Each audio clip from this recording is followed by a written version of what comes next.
It's February and romance is in the air. As Valentine's Day approaches, I know there is a desperate need to show someone you love how much you care. The most typical desserts are chocolate desserts of all varieties, from chocolate chip cookies, truffles, and chocolate covered strawberries. But today, we're skipping all the cliches and putting in a little bit of effort and creativity. Showing someone you care is never about the money, so if you can't afford to buy fancy treats, I will share with you some romance hacks that embody elegance that any rom-com would be proud to feature.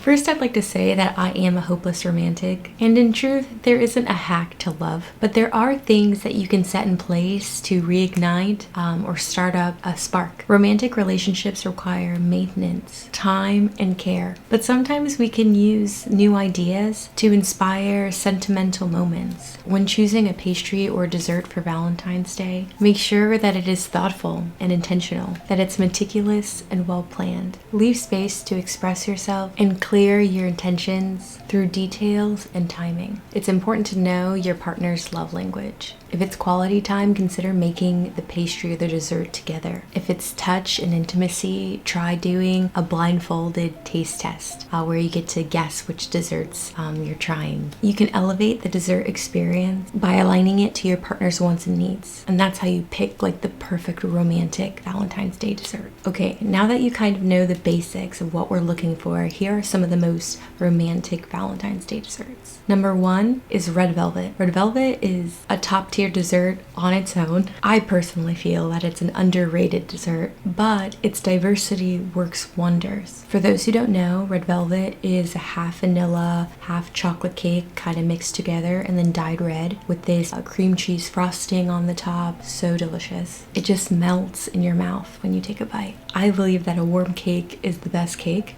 In fact, when I was younger, I was a little bit weird and I used to take my piece of cake and microwave it so that all the icing would melt and the cake would absorb the icing, so when you eat it, it's warm and all of the like filling is on the inside of the cake. But it's kind of like a gloopy mess and it doesn't look the most beautiful. So what I recommend for you though is to take your favorite cake, red velvet, make an ice cream sundae. So what you're gonna do is get your red velvet cake, carefully take off the icing and then melt that part in a bowl. And then you're going to pick out your favorite ice cream, and I recommend, in this case, vanilla. Coffee flavor, cookies and cream will work, chocolate ice cream will work, and then make a couple of really nice scoops. And then you're gonna break up the cake like into giant crumbles, warm that up only for like 10 seconds or so. It doesn't need to be super hot. And then you're gonna put it on top of the ice cream, and then you're gonna drizzle the icing on the very top. And then you can add fresh fruit like strawberries and even chocolate sauce, chocolate chips. You can make an ice cream sundae bar, but I think adding a cake topping feels like homemade and like a dessert activity, and it's absolutely fantastic in flavor. Number two is heart-shaped lollipops. These cherry strawberry candies are incredibly nostalgic because most of the schools that we went to used to sell them for candy grams. But something thoughtful and romantic that you can do for your partners to let them know that, you know, I'm a sucker for you. You know, it doesn't have to be so corny, but you can be really intentional, romantic, and tie notes on each lollipop of the things that you most love and adore about your partner. And then you can be incredibly thoughtful and strategic and make the quantity of lollipops have a significant factor of how many months or years you've been together, or something to highlight a significant date in your relationship, or something extraordinary to make the most out of the memory. Remember that thoughtfulness is romantic. Okay, number three, baking from home dupe. If you can't bake or are using a brownie or cake box or plan to buy your dessert from the store, these tips are for you. People eat with their eyes, so these minor tweaks can push your desserts to look more professional and more beautiful than if you were to just buy something from the store and then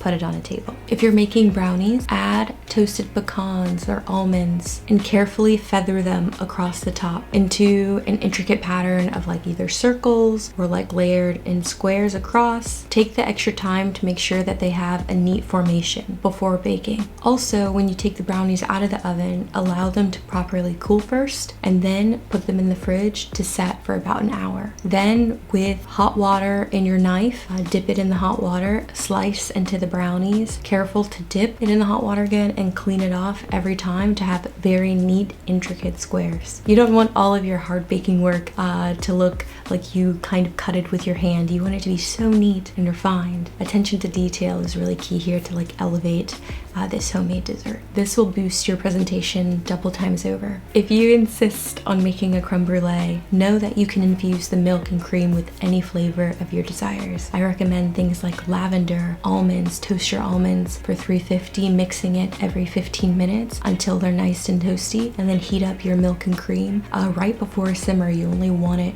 slightly warmed up. Dump your nuts into your cream that you have preset, cover it and let it sit there for an hour to infuse, and then strain out the nuts, and then you'll have a really deeply infused, delicious like cream to work with. And then you can run through your regular creme brulee recipe, but you could add anything like cinnamon, pistachios, whatever comes to mind to help elevate the normal classic creme brulee. I'm a vanilla stan, but we can definitely like switch it up every now and then. Changing it up can give your creme brulee a beautiful new depth and dimension that can be surprising, a very pleasant surprise, I think. Also, we can switch up the berries. I know that raspberries and blackberries are very common with a creme brulee, but you can brulee anything. Try pineapple or grapefruit or whatever fruit is local to where you are in season. I think that would be a fantastic substitute to elevate your creme brulee. Okay, suppose you want to make something incredibly delightful, but you don't have a baking bone in your body. This is for you. Buy a frozen pie crust from the grocery store.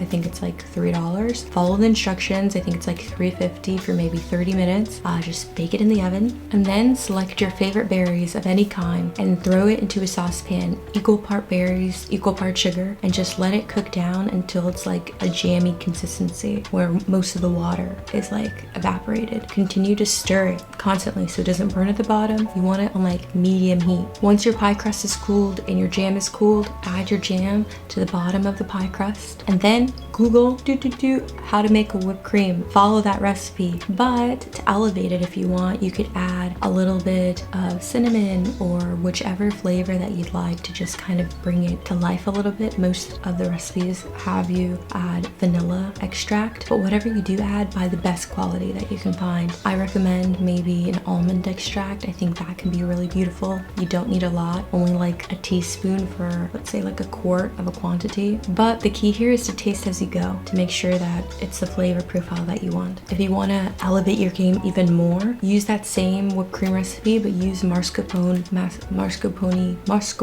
cheese instead. It's the same filling that's used for cannolis. It's like super sweet and rich and really decadent. It's a little expensive, so depending on how big your pie is, you might need to get 2 containers. And to elevate the presentation, I recommend getting a piping bag with a tip. You can find them in any grocery store in the baking aisle. If not, then make a spiral around the pie on top of the jam with your either whipped cream or filling. And then once you're done, add your favorite berries. I think adding raspberries and then filling it to capacity is the most beautiful to make it look like a raspberry tart. Or you can slice strawberries super thinly and feather them across. Lastly, if you plan to buy dessert, you're just out of time and you just need to pick up something really quick, skip the grocery store and go to a patisserie, a pastry shop. Go early, do one even better, call in advance and place an order. If you don't know what to get, I would recommend getting either a strawberry tart or raspberry tart because they just look incredibly beautiful and elegant. They're light and easy after you have such a decadent like Valentine's Day dinner or meal. Also, I recommend getting a chocolate mousse. I think that that's a very good option as well. An essential tip though, if you do buy it from any place, is to take it out of the packaging. Run to your local Target and get like a really beautiful cake stand or a decorative plate, and then place the dessert on there to present it really nicely. You don't want it to look like,